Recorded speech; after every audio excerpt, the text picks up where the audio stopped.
8h17, bonjour Éric Zemmour. Bonjour. La victoire annoncée de François... Quelle petite voix fluette. Qu'est-ce qui se passe?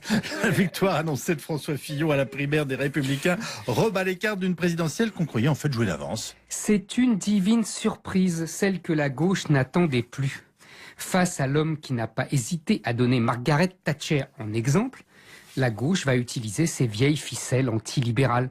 Pour mieux faire oublier sa soumission aux injonctions de Bruxelles, elle rameutera les fonctionnaires, les profs, sans oublier les chômeurs. Face au programme économique de Fillon inspiré des années 80, elle rejouera le vieux numéro des législatives de 1986. Au secours, la droite revient. Elle n'aura même pas besoin de travailler ses argumentaires. L'équipe d'Alain Juppé est en train de les préparer avec grand soin. La gauche n'aura qu'à copier.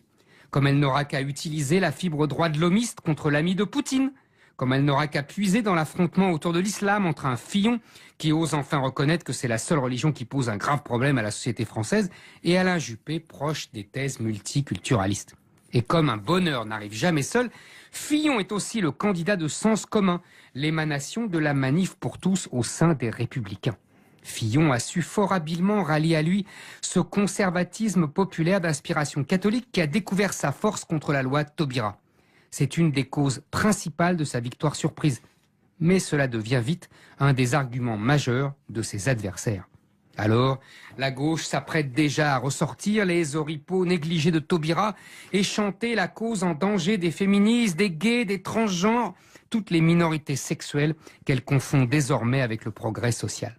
Encore une fois, tout le travail aura déjà été réalisé par Nathalie Kosciusko-Morizet qui a rejoint le camp Juppé. Vous voulez dire que c'est le grand retour du clivage droite-gauche? Le plus amusant, sans être le plus surprenant, est que le premier à avoir dénoncé le discours rétrograde, je cite, de François Fillon sur les femmes, s'appelle Florian Philippot. On sait depuis longtemps que sur les sujets de société, le lieutenant de Marine Le Pen est plus proche de NKM que de Marion Maréchal Le Pen. Comme sur le plan économique, il est plus près de Mélenchon que de Fillon. Seule peut-être l'affection pour Poutine peut les rapprocher. Fillon sera ainsi le révélateur de la poussée à gauche du FN. Le Front National débordé sur sa droite, qui l'eût cru? Comment la gauche pourra-t-elle voter Fillon pour faire barrage à Le Pen alors qu'elle est plus proche de la candidate du Front National? Fillon incarne un conservatisme libéral qui a ses lettres de noblesse en Grande-Bretagne. Mais chez nous, les conservateurs sont étatistes et les libéraux libertaires. Les conservateurs libéraux se sont appelés Pompidou, Barre ou Balladur et à part le premier, ils perdent toujours. Pour Fillon, cette semaine est décisive. S'il cède sous la mitraille médiatique, idéologique, misogyne, homophobe, islamophobe, ultralibéral et pire que tout, réac-catho, l'électorat de droite qu'il a consacré l'abandonnera. S'il tient bon sur ses lignes, il peut couper l'électorat du FN en deux, détacher son aile la plus traditionnaliste et aller chercher un électorat populaire qui ne s'est pas déplacé dimanche dernier. Retrouver ainsi la magie de la fameuse ligne Buisson sans le style désormais honni de Sarkozy. Être Pompidou ou la mort. Éric Zemmour. Yves Calvi. 8h17, bonjour Éric Zemmour. Bonjour. La victoire annoncée de François... Quelle petite voix fluette. Qu'est-ce qui se passe? La victoire annoncée de François Fillon à la primaire des Républicains rebat les cartes d'une présidentielle qu'on croyait en fait jouer d'avance. C'est une divine surprise, celle que la gauche n'attendait plus. Face à l'homme qui n'a pas hésité à donner Margaret Thatcher en exemple, la gauche va utiliser ses vieilles ficelles antilibérales. Pour mieux faire oublier sa soumission aux injonctions de Bruxelles, elle rameutera les fonctionnaires, les profs, sans oublier les chômeurs. Face au programme économique rapproché. Fillon sera ainsi le révélateur de la poussée à gauche du FN. Le Front National débordé sur sa droite, qui l'eût cru? Comment la gauche pourra-t-elle voter Fillon pour faire barrage à Le Pen alors qu'elle est plus proche de la candidate du Front National?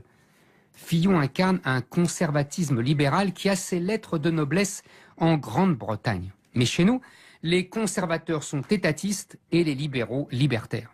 Les conservateurs libéraux se sont appelés Pompidou, Barre ou Balladur et à part le premier, ils perdent toujours. Pour Fillon, économique de Fillon inspiré des années 80, elle rejouera le vieux numéro des législatives de 1986.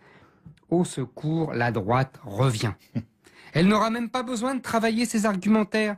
l'équipe d'Alain Juppé est en train de les préparer avec grand soin.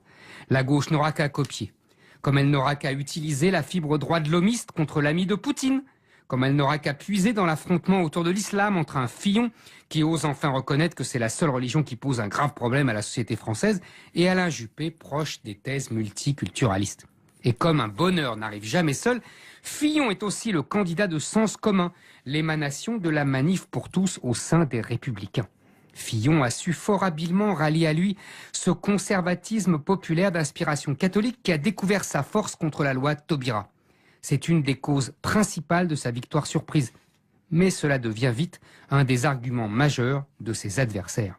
Alors, la gauche s'apprête déjà à ressortir les oripeaux négligés de Taubira et chanter la cause en danger des féministes, des gays, des transgenres, toutes les minorités sexuelles qu'elle confond désormais avec le progrès social. Encore une fois, tout le travail aura déjà été réalisé par Nathalie Kosciusko-Morizet qui a rejoint le camp Juppé. Vous voulez dire que c'est le grand retour du clivage droite-gauche? Le plus amusant, sans être le plus surprenant, est que le premier à avoir dénoncé le discours rétrograde, je cite, de François Fillon sur les femmes, s'appelle Florian Philippot. On sait depuis longtemps que sur les sujets de société, le lieutenant de Marine Le Pen est plus proche de NKM que de Marion Maréchal Le Pen. Comme sur le plan économique, il est plus près de Mélenchon que de Fillon. Seule peut-être l'affection pour Poutine peut les